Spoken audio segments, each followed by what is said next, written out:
বর্তমান সরকার বিএনপি সরকার ক্ষমতায় বসেই যে কাজগুলি করতেছে, এর মধ্যে সবচেয়ে বড় একটা কাজ করছে বাংলাদেশের ব্যাংকের গভর্নরকে পরিবর্তন করেছে।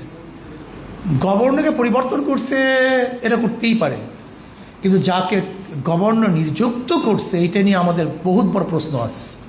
একজন ব্যবসায়ীকে গভর্নর বানানো হয়েছে।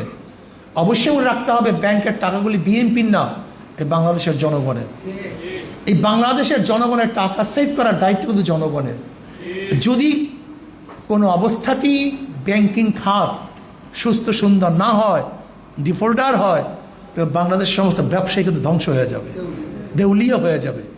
কাজে আমি মনে করি এটা বাংলাদেশের জন্য অশনি সংকেত, নাম্বার 1।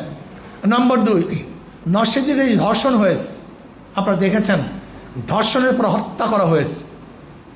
আমি সরকারকে বলবো অচিরেই বিচার করুন, বিচারের আওতায় নিয়ে আসেন এবং শিক্ষামূলক, দৃষ্টান্তমূলক শিক্ষামূলক বিচার হওয়া চাই। একটা শিক্ষামূলক, দৃষ্টান্তমূলক যে এমন শিক্ষা দেওয়া উচিত যেন দ্বিতীয়বার কেউ ধর্ষণের সাহস করতে না পারে, এবং বিচারের আওতায় আনা উচিত।